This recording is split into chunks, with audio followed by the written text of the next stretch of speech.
Pourquoi certaines personnes te fatiguent instantanément?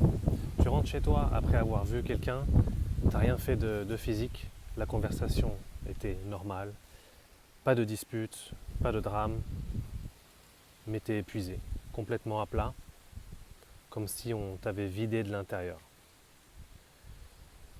J'ai longtemps cru que c'était dû à mon anxiété, à ma sensibilité, ou que je devais apprendre à mieux gérer mes émotions. Et puis, à force de travailler avec mes clients autour de ces thèmes, autour du somatique, de la gestion du système nerveux, j'ai commencé à comprendre quelque chose. En fait, ce n'était pas moi qui étais fragile. J'ai commencé à arrêter de me saboter. C'était vraiment ce système nerveux en moi qui faisait exactement ce pourquoi il est conçu. Il lisait les autres. Alors, je vais t'expliquer. Ton système nerveux, c'est un radar. Il est en permanence en train de scanner son environnement, les visages autour de toi, les regards, les postures, la tension palpable dans une pièce avant même qu'un mot soit prononcé.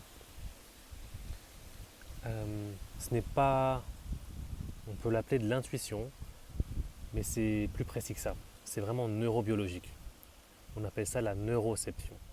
La neuroception, c'est la capacité de son système nerveux à détecter la sécurité ou le danger perçu dans ton environnement, avant que le cerveau conscient ait le temps de penser quoi que ce soit. Et quand ton système nerveux détecte un autre système nerveux dérégulé, et il rentre automatiquement en alerte. Tes muscles se contractent légèrement, ta respiration devient plus courte et ton nerf vague se met en veille. Tu ne le vois pas, tu ne le décides pas, mais ton corps, lui, est en train de travailler. Alors on peut appeler ces gens-là des systèmes nerveux dérégulés, on peut les appeler des énergivores. C'est des personnes qui semblent aspirer quelque chose en toi. Mais ce mot cache quelque chose de bien plus précis.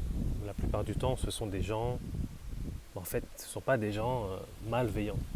Ce sont des gens dont le système nerveux est chroniquement dérégulé et en état de survie permanente. Et c'est même inconscient dans ce qu'ils transmettent. Et quand tu es en leur présence, deux choses se passent. La première, ton système nerveux essaie de co-réguler la leur. C'est automatique, c'est biologique, on est fait comme ça.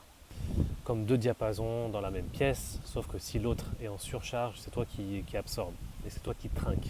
Deuxième, si tu n'as pas de limite claire, ton système nerveux ne sait pas où tu finis, donc ta limite où tu finis et où l'autre commence.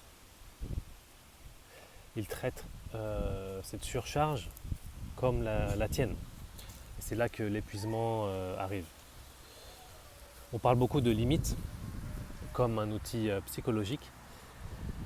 Apprendre à dire non, à protéger son énergie, à poser ses limites. Mais dans mon travail, ce que je vois, c'est que poser une limite sans régulation du système nerveux, ça ne tient pas. Parce que ton corps est déjà en mode fusion avec l'autre système nerveux. Et si la co-régulation s'est déjà installée, dire non avec la tête ne change rien à ce qui se passe dans ton corps. La vraie limite, elle commence dans le système nerveux. Avant la conversation, avant même de voir la personne. C'est un état intérieur stable, une présence à soi, une présence à toi-même suffisamment solide pour que l'autre ne puisse pas s'y installer. Ce n'est pas de la froideur, ce n'est pas du rejet, c'est savoir où tu es pour ne pas te perdre dans l'autre.